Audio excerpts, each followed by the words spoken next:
Velmurugan host YouTube channel. இவன் வந்து நிறைய சப்ஸ்கிரைபர் வச்சுருக்கான், நிறைய ஃபாலோவர்ஸும் வச்சுருக்கான். இவனுக்கு ஒரு வேளை யூடியூப்லேருந்து இன்கம் எதுவும் வருதுன்னா எவ்வளோ வரும், அந்த காசை வச்சு இவன் என்ன பண்ணுவான், இந்த மாதிரியான கேள்விகள் இது வரைக்கும் என்கிட்ட யாருமே கேட்டது இல்லைனாலும் நிறைய பேர் இந்த மாதிரியான நிறைய பேர் யோசிச்சுருப்பீங்க இதெல்லாம் பற்றி.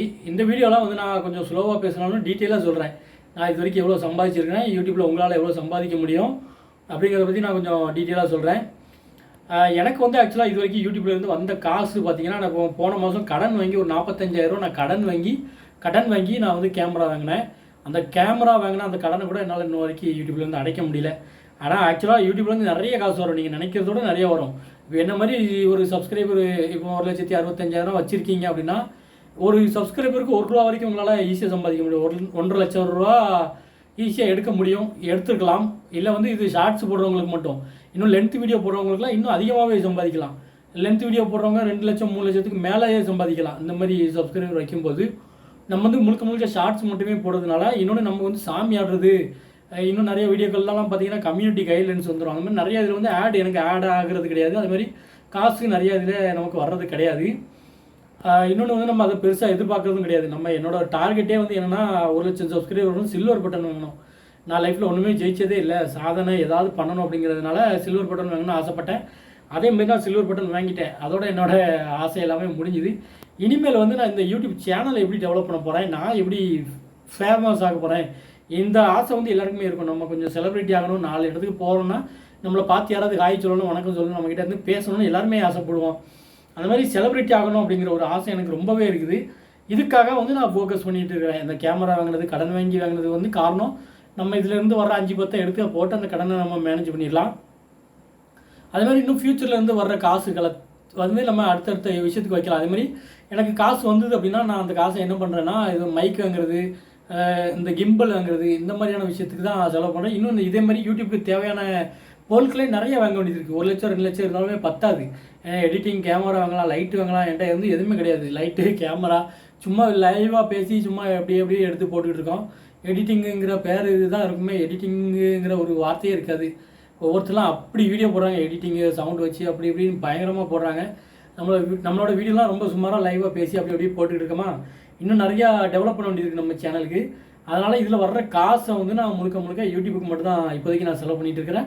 அதுபோக அதுலேருந்து ஒரு மடங்கு மட்டும் நான் எடுத்து சாமிக்காக வச்சுருவேன். சாமிக்குனா வேஷம் போடுறதுக்கு யாராவது தேவைப்பட்டுறவங்களுக்கு கொடுக்குறது, அன்னதானம் அந்த மாதிரி வைக்கிறேன். இது வந்து கொஞ்சம் என்னால் ஓப்பனாக சொல்ல முடியாது ஒரு சில விஷயங்களை. அதே மாதிரி இது வந்து நான் முழுக்க இன்கமுக்காக நான் போடல. ஆனால் நீங்கள் வந்து யூடியூப் சேனல் கண்டிப்பாக எல்லாருமே ஓப்பன் பண்ணுங்கள். உங்கள் ஒவ்வொருத்தராலையும் நிறைய காசு சம்பாதிக்க முடியும். நான் வந்து முழுக்க சப்போர்ட் பண்ணுறேன். ஆனால் ஃப்ரீயாக இருந்தால் தான் சப்போர்ட் பண்ணுவேன். ஆனால் இப்போ கொஞ்சம் மைண்டடாக கொஞ்சம் ஒர்க் பண்ணுற மாதிரி இருக்கும். ஏன்னா வந்து கொஞ்சம் ஃபினான்ஷியல் ஸ்ட்ரகிள் பண்ணுறதுனால ஒரு சில நேரங்களில் நான் வந்து கொஞ்சம் ஃபினான்ஷியலாக மைண்டடாக இருக்கிற மாதிரி இருக்கும். ஆனால் நான் என்ன தான் மைண்டடாக இருந்தாலும் ஒரு சில விஷயங்கள் நான் என்ன ஆனாலுமே பண்ண மாட்டேன். இப்போ வந்து நிறைய பேர் பண்ணுற ஒரு பெரிய தப்பு பார்த்தீங்கன்னா, அந்த ப்ரொமோஷனுங்கிற பேரில் கண்டதையும் ப்ரொமோட் பண்ணி விட்ருவாங்க. இப்போ என்கிட்ட நிறைய ப்ரொமோஷன் வருது. என்னென்னா என்ன பண்ண சொல்கிறாங்கன்னா, செய்வினை கோளாறு, பில்லி சூனியம் இதெல்லாம் பற்றி பேச சொல்கிறாங்க.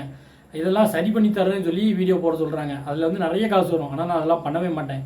ஆனால் எப்போயாவது ரொம்ப ஸ்ட்ரகிள் பண்ணுறேன், வேறு வழியே இல்லைனா ஏதாவது ஒரு 2 போஸ்ட் முன்னாடிலாம் போட்டிருக்கிறேன். அது ஃப்யூச்சரில் கூட மேபி போடுறதுக்கு சான்ஸ் இருக்குது. ஆனால் அந்த செய்வினை, இந்த ஏவல், பில்லி சூனியம் இந்த வார்த்தைலாம் வந்திருக்காது. இனியும் வராது. இனி வந்து வந்தாலும் அதெல்லாம் டெலிட் பண்ணி விட்ருவேன். ஏன்னா அது ரொம்ப வேறு வழி இல்லாத பட்சத்தில் தான் அந்த மாதிரியான வார்த்தைகள்லாம் நம்ம போடுவோம். மற்றபடி நிறைய ப்ரொமோஷன் வருது. இன்னும் நம்ம சேனலை டெவலப் பண்ணுறதுக்குலாம் நிறைய ஆப்ஷன் இருக்குது என்கிட்ட. நம்ம ஊரில் கும்பகாரி அரைக்குறையாக ட்ரெஸ்ஸை போட்டுட்டு ஆடுறதெல்லாம் நம்ம வீடியோ எடுத்து போட்டோன்னு வைங்களேன், ஏகப்பட்ட வியூஸ் போயிடும். ஆனால் அது என்னோட நோக்கம் கிடையாது. எனக்கு வியூஸ் இப்போ தேவையில்லை, எதுவுமே தேவையில்லை. ஏன்னா நிறைய விஷயங்கள்லாம் சொல்லலாம். இப்போ சொல்லி போட்டோன்னா நிறைய விஷயங்கள், திருநங்கைகள் பற்றிலாம் ஒரு சில இதெல்லாம் இருக்குது. அதேமாதிரி பெண்கள் சாமி ஆடுறது, பெண்கள் சாமி ஆடும்போது ஒரு சில விஷயங்கள், அந்த மாதிரி நான் வியூஸுக்காக போட்டேன்னா நிறைய வீடியோக்கள் என்னால் போட முடியும். ஆனால் நம்மளாம் அதெல்லாம் டோட்டலாக அவாய்ட் பண்ணிடுவோம். வியூஸ்லாம் நமக்கு தேவை கிடையாது. நம்மளோட டார்கெட் எல்லாம் அச்சீவ் பண்ணிட்டோம். இனி வந்து ஏதோ போகிற போக்கில் போட்டு கொஞ்சம் முடிஞ்ச அளவுக்கு நம்மளால் சப்ஸ்கிரைபர் ஏற்றுற வரைக்கும் ஏற்றோம் அப்படிங்கிற ஒரு இதில் தான் இப்போதைக்கு நான் வீடியோ போட்டுக்கிட்டு இருக்கிறேன். அதனால் இப்போ இந்த வீடியோலாம் வந்துன்னா எக்ஸாக்டாக எவ்வளோ வருது என்ன எதுன்னு நான் டீட்டெயிலாக சொல்ல முடியாது. ஆனால் நீங்கள் ஆவரேஜாக புரிஞ்சுக்கோங்க, 45,000 ரூபா அந்த கேமரா வாங்குற அளவுக்கு இன்னும் எனக்கு காசு வரல.